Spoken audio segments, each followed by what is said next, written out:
अस्सलाम वालेकुम। Cross talk के साथ मैं हूं जिजान डार। आज हम अपने प्रोग्राम में दो इशू पर बात करेंगे। सबसे पहले सदर आरिफ अलवी कौमी असम्बली का इजलास ना बुलाने पर डट गए हैं, और दूसरा, क्या सियासत में मियां नवाज शरीफ को माइनस कर दिया गया है, इसके मतलब हम आपको बताएंगे। तो चलते हैं हम सबसे पहले ऐवान सदर किदारे शहर चलते हैं। वहाँ पर क्या हो रहा है, वहाँ पर क्या सरगोशियाँ की जा रही हैं, उसके मतलब हम आपको बताते हैं। इलेक्शन जैसा कि आपको पता है हो चुके हैं। इलेक्शन के 21 दिन के बाद सदर आरिफ अलवी जो से हैं वो असम्बली का इजलास बुलाने के पाबंद हैं। वजारत अमूर की तरफ से भी जो सा है एक 4 दिन हो चुके हैं आरिफ अलवी साहब को हथ भेजा है कि असम्बली का इजलास बुलाया जाए, लेकिन इजलास तो नहीं बुलाया गया। लेकिन वहाँ पर ये खबरें गर्दिशकारी हैं कि सदर आरिफ अलवी की तरफ से ये कहा जा रहा है कि अभी तक ऐवान का जो कोरम है वो पूरा नहीं है, क्योंकि कुछ जमातों की तरफ से अभी महसूस नशिस्तों की जो सीटें हैं उस पर फैसला होना बाकी है। अभी तक उसके मतलब कुछ नहीं बताया गया। जब ऐवान का कोरम पूरा हो जाएगा तो इजलास भी तलब कर लिया जाएगा।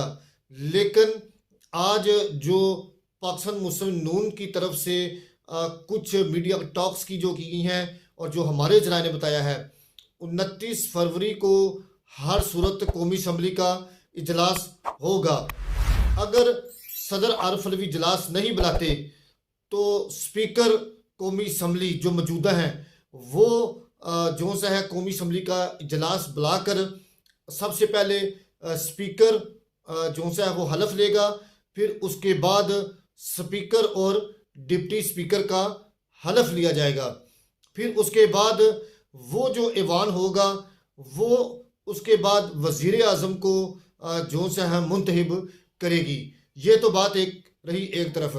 अब सदर आरिफ अलवी जो से हैं वो इजलास क्यों नहीं बुला रहे, अंदर की बात ये बता रहा हूँ कि 12 फरवरी को उमैर नियाजी और सेक्रेटरी इत्तलात नशरियात जो से हैं PTI के हसन रऊफ़, उन्होंने आरिफ अलवी से मुलाकात की थी। उन्होंने मुबैना धांधली के ऊपर बात की थी कि फार्म 45 के ऊपर शदीद तहफ़्फ़ुज़ात से सदर को आगाह किया था, और उन्होंने साथ इमरान खान का पैगाम भी पहुँचाया होगा कि इजलास जो से है वो गैर आइनी और गैर कानूनी होगा, क्योंकि ये अवान जो सा है अवाम के मैंडेट को चोरी करके आया है। तो ये भी आरिफ अलवी के ज़हन में एक बात आई होगी कि आपने जो लीडर हैं उनकी बात को शायद अहमियत दी जा रही होगी इजलास ना बुलाकर। अब 29 फरवरी को इजलास तो होगा हर सूरत, लेकिन यहाँ पर सबसे अहम जो बात है वो ये है कि पाकिस्तान का आइन क्या कहता है। आइन के तहत क्या इजलास बुलाया जा सकता है कि नहीं, लेकिन इलेक्शन के 21 दिन के बाद हर सूरत इजलास को बुलाना होगा। बदकिस्मती हमारी यही है कि हम आइन को पमाल करते जा रहे हैं, आइन के हकामात को उड़ाते जा रहे हैं, लेकिन हम बिलाहर कब इस मुल्क में अपने आइन की हुक्मरानी करेंगे, अपने आइन पर अमल पैरा करेंगे। ये सब के लिए है। जज कोई भी है, जज हो कोई भी इदारे हो, वो अब 1973 के आइन के मुताबिक काम करें। हमारे मुताबिक पाकिस्तान की जो ब्यूरोक्रेसी है वो इतनी मजबूत तो नहीं कि वो खुद फैसले कर सके, लेकिन आइन को महफूज बनाना होगा, आइन पर अमल दरामद करना होगा, और सदर आरिफ अलवी को चाहिए कि वो आइन के आर्टिकल 91 दफ़ा 2 के तहत इजलास को हर सूरत, तो उसके बाद जो असम्बली है उसको किसी की अना और ज़िद की बीनट नहीं चढ़ना चाहिए। बल्कि आइन जोन सा है, पार्लियामेंट जोन सा है, वो कानून की रूह के मुताबिक उसको चलना चाहिए। उसके बाद कुछ हमारे ज़राए ने ये भी बताया है कि असम्बली का जो इजलास है वो अगर नहीं होता तो शदीद मुश्किलात दायर कर सकता है। ये वही मसला जा रहा है जब पीडीएम की हुकूमत बनने जा रही थी तो सदर आरिफ अलवी ने स्पीकर के जो हकमात थे उनको फ़ौरन मान लिया। वो फिर जो सा है सुप्रीम कोर्ट में चले गए। सुप्रीम कोर्ट ने कहा कि आइन के मुताबिक ये काम हो रहा है, तो अब जो सा है वज़ीर आज़म को उसके तहत घर जाना होगा। तो अब वही सिस्टम को दोबारा दोहराया जा रहा है एक दफ़ा फिर। तो सदर आरिफ अलवी जो से हैं बार बार किसी ऐसी गैर कानूनी हकमात को ना माने जो उनको आगे आने वाले दिनों में मुश्किलात का बायस बने। तो हमारे ज़राए के मुताबिक हमें ये भी बताया गया है कि सदर आरिफ अलवी पर कुछ इल्ज़ामात की बुछाड़ भी की जा रही है। उन्होंने अपने सदर का गलत ओहदे का इस्तेमाल करते हुए अपने बेटे को कुछ फ़ायदे भी पहुँचाए हैं और उनके असासाजात में इजाफे भी किया गया है और इजाफा भी हुआ है। अब सदर आरिफ अलवी जो से हैं उनको चाहिए कि वो जब अपने ओहदे से फारिग होते हैं तो उनको चाहिए कि वो अपने जो माल यानी कि जो उन्होंने बढ़ाया है, दौलत को बढ़ाया अपनी, वो उसका जवाब बाहर आकर ज़रूर दें ताकि अवाम को इस हक़ाइक़ का पता चल जाए कि क्या सदर आरिफ अलवी ने अवाम के हकूक़ पर डाका तो नहीं डाला। जी, तो अब देखना ये है कि क्या मियाँ नवाज शरीफ को सियासत से माइनस तो नहीं किया जा रहा। मियाँ नवाज शरीफ अच्छे भले लंदन में ज़िंदगी बसर कर रहे थे, उनको यहाँ बुलाकर शदीद सियासी कशमकश में मुब्तला कर दिया गया है। अब जो बुलाया गया है वो इस बना पर बुलाया होगा कि आज मियाँ साहब साड़ी गल हो गई है तो तुसी वज़ीर आज़म पाकिस्तान दे बनोगे चौथी दफ़ा। वो बात तो एक तरफ। अब देखना यह है कि इलेक्शन सब कुछ हो गया है। मियाँ नवाज शरीफ उनकी जमात के जो उनके साथी थे उनको सबको माइनस कर दिया गया है, सबको निकाल दिया गया है, कोई भी नहीं बचा। मियाँ शहबाज शरीफ उन्होंने अपनी जो लाबी है उनको दोबारा मुतहर्रिक कर लिया है। एक तरफ मरियम नवाज कह रही हैं, दूसरी तरफ हमजा शहबाज भी हैं। हमजा शहबाज जो से हैं वो मरियम नवाज के साथ पंजाब में काम नहीं करना चाहते और ना मरियम नवाज के ज़ेर साया काम करेंगे। हमजा शहबाज वफाक में चले गए हैं। अब मियाँ नवाज शरीफ जो से हैं वो क्या देखना चाहते हैं? वो कहते हैं कि मैं सियासत से दूर रहना चाहता हूँ अभी 5 साल के लिए।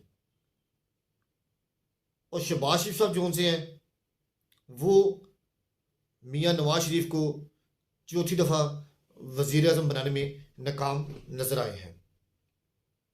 अब देखना ये है कि अभी तक जो उनके पाकिस्तान मुस्लिम नून के जो मुंतखब नुमाइंदे हैं उनको सही तरह मैंडेट भी नहीं मिल सका। अगर देखा जाए सही इलेक्शन के तौर पर अगर देखा जाए तो पाकिस्तान मुस्लिम नून के पास 10 सीटें मिलती हैं और पीपल्स पार्टी के पास 8 से 10 सीटें उनको मिलती हैं। अब मियाँ नवाज शरीफ को पता चल गया है कि ये इलेक्शन हम हार चुके हैं, जो मर्जी कर लें। बात वो कह लीजिए सच हो, हमने बरोज क़यामत अल्लाह ताला को भी हिसाब देना है, अल्लाह ताला को भी जवाब देना है। अगर पाकिस्तान के साथ इसी तरह किया जाना है तो नुकसान हम सब का है, पाकिस्तान का है। सबसे पहले पाकिस्तान है, फिर उसके बाद आगे कुछ और है। फिर उसके बाद मरीम नवाज जो सी हैं वो अपने वालिद की तर्जमानी करते हुए पंजाब की वज़ीर आला पंजाब बन रही हैं। उनको चाहिए कि वो अपनी पार्टी की साख को बचाते हुए कोई इंतकामी कार्रवाइयां ना करें और ना किसी को गलत इस्तेमाल करने दिया जाए। अवामी काम की तरफ तरजीह देनी होगी।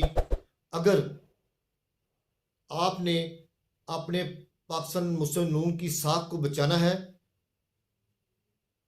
तो अवाम आपकी तरफ देख रही है, वरना पाकिस्तान मुस्लिम नून की सियासत सारी जिंदगी के लिए दफन होकर रह जाएगी, कुछ नहीं बचेगा पास आपके। फिर कंपनी भी आपको आपका साथ नहीं देगी।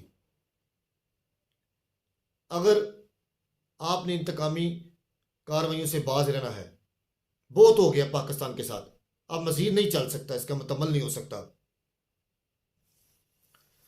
कल मैं सारा दिन लाहौर में था, पंजाब असम्बली का इजलास हो रहा था।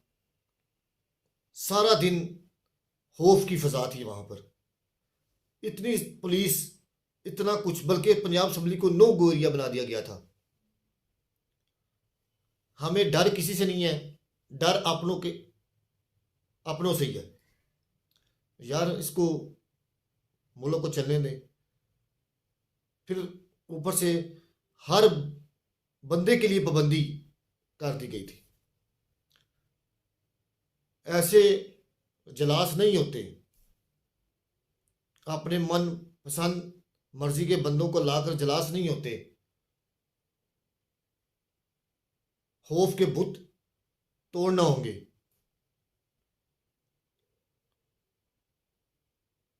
मियां नवाज शरीफ जो से हैं वो 3 दहाइयों तक वजीर बनते रहे हैं।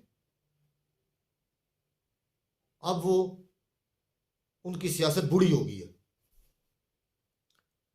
मुझे जो खदशा लग रहा है कि मियां नवाज शरीफ अब सियासत से दूर रहना चाहते हैं।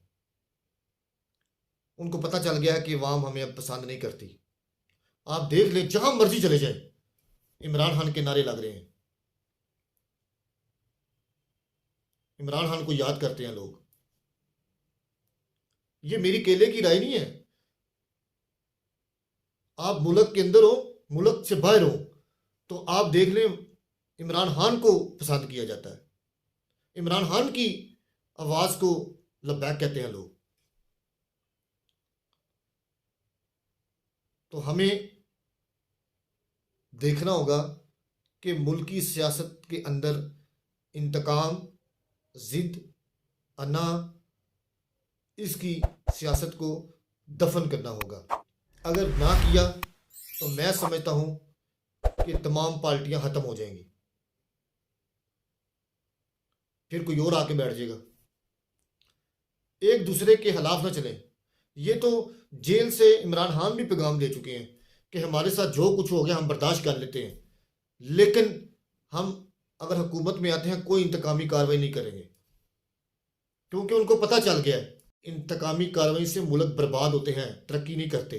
जी, तो अगर बलूचिस्तान को देखा जाए तो बलूचिस्तान में नून लीग जो सी है वो आपस में शदीद इख्तलाफात रखती है, क्योंकि लीडरशिप फैसला कुछ करती है, वहाँ के जो रहनुमा हैं उनको पूछा नहीं जाता।